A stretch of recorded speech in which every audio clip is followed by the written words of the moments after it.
Hello, everybody. Welcome to another video. Today it is the 19th of April, and today we will discuss several important headlines heading into Easter Sunday. We will discuss the proposed ceasefire that was announced by Vladimir Putin and Zelensky's responses. And I'm saying that in plural because he had multiple responses, but now he's coalesced around a more unified position. We'll look at the viability of this ceasefire going into the fifth hour, I believe, of its enactment because Putin announced that it would start from a Russian perspective. They would stop firing onto Ukrainian targets by 6 p.m., which would be today, 6 p.m. Moscow time. And now it's around 11:30 in Moscow time. And we'll see whether this is holding, whether there are any strikes by either side. We'll look at POW swaps and swaps of soldiers' bodies by both sides, but we'll also look at a lot of frontline updates, beginning with Zaporozhye and looking at Donetsk and finishing off with Luhansk. So let's begin with the POW swaps. So 909 Ukrainian bodies were traded in return for 41 Russian bodies. This is something that occurs on a monthly basis as mediated by the UAE. They are also involved in the POW mediation efforts, so they play a huge role in organizing all this. But now the ratio between the Russian bodies returned and the Ukrainian bodies returned, or I should say the other way around, is actually at its highest ever. We're looking at more than an 18-to-1 ratio between the amount of Ukrainians that are returned and, of course, they're killed in the fighting versus the Russians returned. And this has risen exponentially over the past couple of months throughout 2025. And this month is actually pretty similar to last month in March. But beforehand, the ratios were much lower, like maybe 12-to-1 or 10-to-1. And then in 2024, throughout the course of that year, it was even lower. It was like 4-to-1 or 2-to-1. And so this is not necessarily just because the Russians are advancing, because a theory would be that the Russians are collecting more bodies because they're advancing across the front line generally. And then as a result, they are also retrieving the bodies of the Ukrainian soldiers that were involved in defense. This is true to a certain degree, definitely. And it's one of the major reasons why the Russians are able to trade in so many Ukrainian bodies in the first place. But it can't explain all of it because the amount of Ukrainian bodies being returned on a monthly basis isn't proportional to the amount of gains being made by the Russian side on a monthly basis. So the ratio is rising way more compared to the amount of gains made by the Russians month to month. So that also explains, this also could indicate that there is a change in the attrition rates, and that attrition rates aren't favorable to Ukraine along certain parts of the front line. And I won't say that it's unfavorable by a really huge degree, but it certainly plays enough of a role wherein the Russians are able to trade in bodies at a ratio that is just insane when you look at it. But besides that, we also have POW swaps. So 271 Ukrainians were returned in exchange for 246 Russians. So the Russians were supposed to return just 246, but they returned an additional 31. So actually, it's 277. And that was meant to bring in Ukrainian POWs that were wounded. And so a part of the 246 that were returned to Russia, 15 of them were wounded. And so that was a part of the thinking with the swap mediated by the UAE and with the transfer, I think, occurring around Kamyansk, where it usually does. Now, looking at the ceasefire, so Putin announced today that he ordered his units to stop any offensive activity and actually just completely stop with any attacks on Ukraine, both on the ground and both artillery-wise or through aerial strikes, as long as the Ukrainians would agree to uphold the same thing within the time frame of 6 p.m. April 19th, which is already passed. It's been 5.5 hours since then. And then the fighting, he said, would resume by the beginning of April 21st. So this was a truce meant to last throughout the entirety of April 20th, that being Easter Sunday. And this is not the first time that something like this has happened. If you guys recall, I covered this at the time. It's been a year and a half, but it was January 5th, 2023, and we had the Battle of Solidar at the time. And Putin also proposed a similar sort of truce for Orthodox Christian Easter because it was occurring, or not Easter, but Christmas that was occurring at the same time. And those talks basically fell through. And after a couple of hours, the Russians started attacking again, as the Ukrainians didn't agree to, hold their fire throughout the holiday season. And so nothing really materialized out of that. This time, though, there is additional thinking. And part of it is, of course, due to the, I suppose, political posturing that could be afforded by making such an offer of a ceasefire. So we know that the Trump administration, it was the beginning of March, they proposed a 30-day ceasefire between the Ukrainians and the Russians, and those proposals failed because the Russians, they had the precondition that they would agree to it, but only if the Ukrainians would not use those 30 days to mobilize additional forces and to receive additional equipment and funding from Western countries. And so now the Russians, they may be trying to sort of angle this as a gesture showing that they are inclined to support negotiations and in principle support an end to the war. And that gives them sort of good grace within the eyes of the American mediators between Russia and Ukraine right now, while also not being too costly, because we're talking about 30 hours, just 30 hours where they have to hold their fire. And then they were hoping that perhaps the Ukrainians wouldn't abide by it. So then they could frame the Ukrainians as being the party that is less inclined to agree to those sort of good faith negotiations. So that would be the Russian perspective. Now, from a Ukrainian perspective, they at first tried to dismiss the possibility and the viability of such a ceasefire. But after a couple of hours, Zelensky sort of got his messaging on point from his perspective. And he announced that he would be willing to completely stop any attacks in the same way that the Russians said they would. And he proposed extending it even further than just Easter.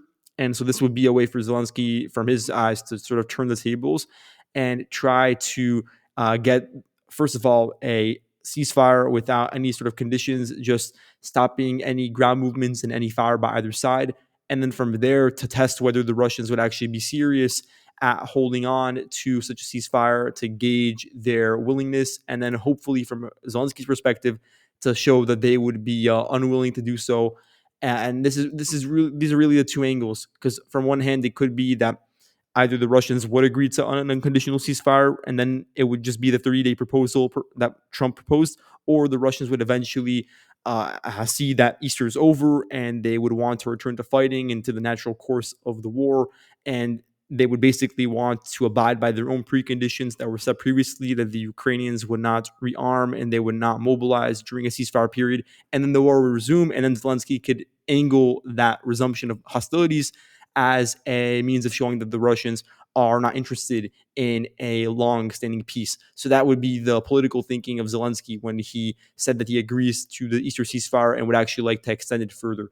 Now, in terms of whether the ceasefire is actually being abided by, I would say for the most part it is by both sides, but there have been a couple of exceptions, especially at the beginning of the ceasefire, and we're talking about 6 p.m. That was the mark for when Russia said it would begin.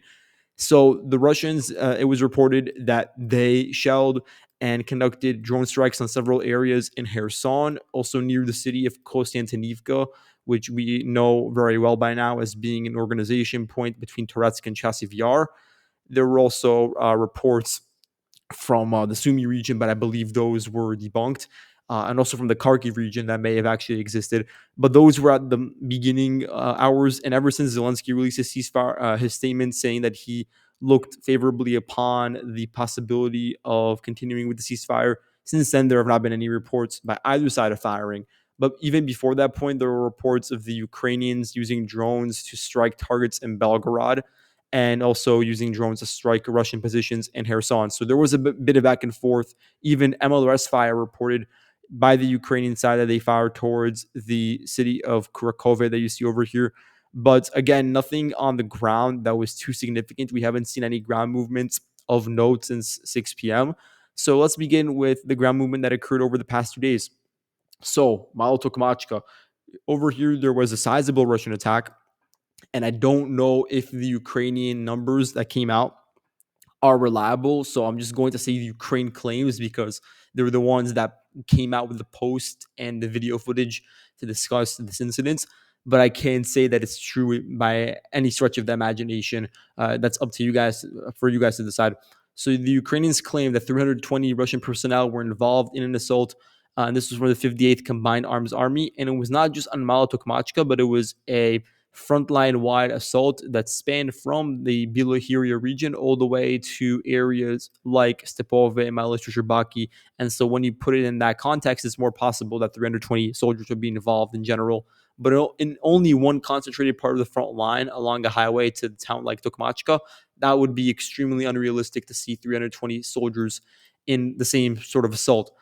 They claim that Russians used 40 armored vehicles, 3 tanks, and 12 ATVs. And they claim that throughout the course of the battles, that I think they said lasted like 2 hours, they destroyed 29 vehicles and 3 tanks and killed 140 men. And again, those casualty numbers, they seem exaggerated. And from the footage, you can't see 140, obviously. You do see vehicles that were destroyed, definitely. So the Ukrainian drone crews were prepared and they were able to fire towards Russian columns that were approaching the front line, that didn't even make it to the front line, that were still on the Russian rear, but the Ukrainian drone crew spotted them and fixed shelling on those positions. So definitely they were able to prevent any larger infiltrations. But the biggest news that came out of this assault, based on geolocated footage, is that the Russians were able to capture 8.4 square kilometers of territory. You can see they advanced at most 3.7 kilometers westwards and entered into the eastern outskirts of Malotokmachka. So now they actually have a foothold over here that can be used at a later date along the same route, along this highway, to actually infiltrate into the populated areas, into these regions that have been consistently under Ukrainian control and have been built up over the course of years now. And they've been pretty close to the front line throughout that entire stretch of time. So the Russians advanced largely through lower elevation. The higher elevated areas in this region are located a bit to the south in this area that I'm circling in red over here. So those are regions that would be favorable for the Ukrainians to retain under their control, both for the purposes of preventing flanking of Tokmachka and of nearby villages, but also to prevent the Russians from getting control over local heights. And then likewise, the Russians should be looking at getting control over those regions. And those are areas that are actually pretty fortified. Malotokmachka's southern perimeter is well fortified, but it's not really depicted on this map over here. So there are trenches that have to be overrun. A lot of them built by the Ukrainians, but many of them also built during the Surovikin period that the Ukrainians have repurposed for their own utility. Now, looking at the Rozdolnia region, we have an adjustment of the front line. So the Russian forces have been able to capture 10.2 square kilometers. I don't think it'll happen in one fell swoop. I think this is just a correction of the front line, because there was a lot of ambiguity regarding Roslev and the situation to the south of it, because there are a lot of open fields over here where we didn't see any proof of the Russians coalescing control over those tree lines and plots of land. But it just became a logical sort of assumption to make that there were no longer Ukrainians present there. But at this point, Ukrainian sources also admit that the Russians have taken it over in its entirety, meaning that the Russians do have this solid base of operations to expand past Roslev, both in the eastern direction towards Bakhatir and also from the south towards the same village. And so, whereas right now the front line is pretty stable directly at its entrance from the east, the sort of movements that we've seen in the sort of uh, consolidation of the front line occurring to the southeast, that is pretty close. You look at it, it's only about 4 kilometers away, means that soon the Russians will have the base needed and the locations through which to attack and open up new vectors to run over the Ukrainian positions in populated areas like Oleksivka and Bakhatir, as I said. So keep an eye out for that, because now we're seeing a correction of the front line in that location. Moving on to the Pokrovsk region, you could see that there are a couple of positional changes that I want to mention. First of all, the Ukrainians reported on a counterattack they conducted to the northeast of Udachnia, and I can't confirm the extent of the advance. So for now, I'm just going to take the most conservative estimates of zero point 0.9 square kilometers, indicating that the Ukrainians were able to advance in a plot of land that is in between Kotlina and Udachnia, that includes this local mine shaft. But the Russians are still present in the eastern outskirts of Udachina. They even made inroads into the center about 2 weeks ago, but were pushed out. So for now, the situation is relatively stable, with the Russians sort of having their solid line running along the windbreaks of the highway and the T0406 highway. Moving on to what is it? This is actually Lisivka. So Lisivka, we have geolocation from April 18th of the 120th Artillery Brigade. They conducted cross-the-pole shelling of houses in southern Lisivka, and this indicates that the Ukrainians are back in another portion of Lisivka that we previously imagined was under Russian control. In my last couple of videos, I talked about how the Russians advanced like 2 kilometers westwards and took over the entirety of the town. But now the Ukrainians have taken advantage of their positions in the Chenska and pushed back eastwards, and were able to reclaim control over the western chunk, and in the process advanced like 1.5 kilometers eastwards. So this is a never-ending back and forth in this town that seems to never end, as I said. and the Ukrainians have been able to reassert themselves here, thereby dragging out the fighting even longer. An area where the Russians have actually been able to surprise the Ukrainians and also cause them to move in reinforcements in order to prevent deeper infiltrations is north of the Terets River. And I warned about this. I talked about this like maybe 2 or 3 videos ago about the possibility of the Russians moving on from attacks on Yelizavetivka because they were just proving to be fruitless, and moving on to attacks to the west, attacking across the river and trying to get control over higher elevated locations that overlook the Terets River. So this entire region over here that I'm marking with this red perimeter, it's not a populated region. There are seldom trenches recorded in this region.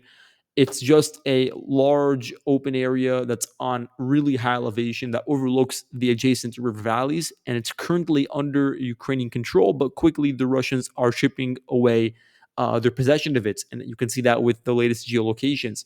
So the Russian forces first crossed over the river north of Novotoretsk, and now they've been able to enter into Myrolyubivka, an area the Ukrainians had not expected would come under Russian assault.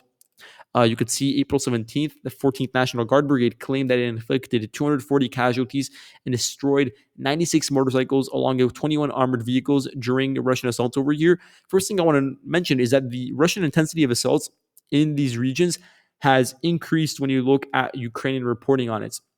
Now, you can't trust the amount that they claim was destroyed or damaged unless they show it on video to its fullest degree, because in most of these videos, they show a significant portion of the vehicles getting destroyed, but never the exact amount that's mentioned in the reports, which is also understandable because you can't get everything on video, but then you have to just exercise caution with the sort of matter of fact statements that you make. In any case, though, you could see that the amount of vehicles that were involved is actually rising at a pretty huge rate, because at the beginning of 2025, the Russians conserved a lot of their armored vehicles, and now they're deploying them strategically whenever they see an opportunity to break through the front line and achieve these sort of deeper penetrations. And you can see that over here. And it was also timed perfectly for the period before what Russia did announce as the Easter ceasefire. So it seems like they wanted to try to achieve some tactical advances before they thought there might be a possibility of the front line pausing for a couple of hours. And so that may have been part of the logic behind the scale of the assault. Now, the 14th National Guard Brigade, they're not alone over here. They were also assisted by elements of the 38th Marine Brigade. This is a unit that previously operated around the Dnipro direction. They were defending against Russian attacks towards the border over there that we talk about all the time. Just a couple of kilometers away from Dnipro in this region, they were defending near Kotlyarivka, but they were moved away, and they've actually been deployed to here to try to prevent the deeper Russian spoils. So they were involved in the defense along with one other unit that I want to see over here. Actually, it's the 117th Territorial Defense Brigade. So they are located over here. They used to operate around Andrivka, but since then they've been redeployed to defend along a new part of the front line just to the north. So they released footage of their FPV strikes and grenade drops onto Russian assault companies that were involved. The Ukrainians claim that 2 companies worth of men were involved in the assaults. So we're looking at a couple hundred that were involved in fighting over here, and we're able to enter into the village, taking over at least part of it. We don't know what's going on in the northwestern chunk of Myrolyubivka, so that's something to look out for in the future, because this could actually be a penetration of Ukraine's line that is meant to defend the eastern perimeter of Murorod. So that's something to keep an eye out for. And besides that, just looking at the fields north of the Terets River, these are areas that are extremely exposed to being taken over by the Russians and can then be used to overlook and then additionally advance towards areas like Mykolaiivka and Novoekonomichne by using those eastern flanks and those higher elevated areas. So definitely something to keep an eye on. Moving on, though, we want to look at Teretsk, where the Russians have been able to take over much of Sukhabalka. So you can see over here 4.6 square kilometers of territory captured, including forested areas, open fields. You have some trenches that are also marked on the map in yellow, and much of Sukhabalka. You have residential areas and just a couple of warehouses that remain in a gray zone. The Ukrainians are now in this sort of salient shape that you can see is very exposed to Russian attacks. Russian presence is really dense to the east of the salient and also to the west due to recent advances. And so the Ukrainians are trying to drag out the fighting over here in order to prevent the Russians from advancing along open fields in areas that are not really well defended, and then eventually reaching areas like Romanivka or Zoria. So that's the thinking. The Ukrainians are trying to drag out the fighting over here, but they will not be able to do so for a long time due to the dynamics on the front line and the way in which they're positioned. And then the natural consequences of that will be that other villages that are located to the west of the current Russian spearhead that you can see marked with this arrow will also fall into similar sort of traps and salients and envelopments, and they will eventually be squeezed out of their positions, that being the Ukrainians defending in those villages. You can see me just circling those positions on the map over here because they are in the process of being exposed to the sort of attacks from the flanks. And it's something that has to be kept in mind moving forward when we get an idea of sort of the route the Russians take for their attacks. And it could also actually end up connecting to the New York front and play a role in dislodging the Ukrainians from their really solid positions in Novospassky and Trochabinivka that are not really easy to overrun head on, but they could be pushed out through a western flank over here in areas that are just completely exposed at the moment because there are no trenches built to defend against that sort of attack that you can see could end up developing based on the course of Russia's previous assaults. And you can see the arrows in red that I'm referring to. Now, looking at Toretsk, you can see the Russian forces captured, what is this, just 44 hectares. This is an area that the Ukrainians are trying to counterattacking in order to cut off the Russian access to their very deep penetration just to the east of Plashivka. That ended up failing, and now the Russians have reasserted control over the lost territories. And that's based on video from April 19th of the 12th Azov Brigade conducting an FPV strike, hitting a Russian soldier just in an area that's open near a couple of trees. And the soldier spotted the drone and tried firing towards it, but was unsuccessful. And then in Dakhnia, we can see in Dakhnia, the Russian forces have been able to take over 2.3 square kilometers. It is a sizable advance.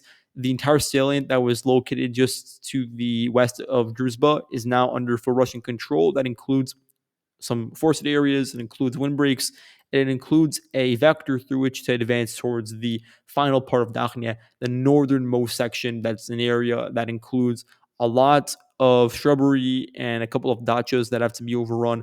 But all in all, the defensive positions within Dakhnia that still remains under Ukrainian control are not that significant. There are larger Ukrainian defenses that will be much more difficult to overrun in areas further north, in areas, for instance, like Delivka. And there are a couple of other salients that now, as a result of this advance, this really deep penetration by the Russian side, will be exposed to Russian culminations and Russian attempts to just consolidate the line. So you can see it over here with this salient and also with this one over here. Now to finish off, I want to look at the village of Nove that's on the Zherbets River front. You can see over here just Russians succeeding in entering into the village. It is pretty large in size, and this is just a logical extension of the bridgehead that the Russians have been able to capitalize on west of the Zherbets River and have continued gaining steam through. You can see that this geolocation is from April 17th. It's from the 66th Brigade. They shelled Russian positions in this village, and that geolocation is from essentially the center of the village, indicating that part of it, if not all of it, is now under Russian control. If it's not fully under their control, then it means the western sections still maintain a Ukrainian presence. But this has been a rather deep advance by the Russians because they were able to overrun in a pretty quick fashion the line of contact and the trenches that you see marked over here in yellow. They were able to overrun those and then actually take over residential areas, including a lot of basements, without that much Ukrainian resistance. So now it's a question of solidifying control over the entirety of the village and the paved road that runs from south to north that you see marked with my cursor. I'm hovering over it because that would give the Russian side access to a road network that is extremely important. There are not that many roads, let alone paved roads, that the Ukrainian side can rely upon in this part of the front line that connect to the town of Liman, which acts as one of the key organization centers for the Ukrainians in this part of the front line. But one of the key ones that we know they use is this one over here that runs just to the west of Nove. So the Russians getting control over it would give them access to areas that are even deeper into Donetsk Oblast, areas like Ridkodu, Belipove, etc. But also facing southwards, it would give them access to a road network that passes through areas that are largely open and undefended that could be capitalized upon by the Russian forces, whether it be armored elements or infantry, to eventually reach the outer perimeter and trenches that are trying to protect the northern flank of Drobysheve and Liman. So that's a bit of forward thinking, but it's definitely something that could end up becoming a reality due to these recent Russian advances. And so that's all for today. Thank you all so much for watching, and I'll see you guys in the next video. Goodbye.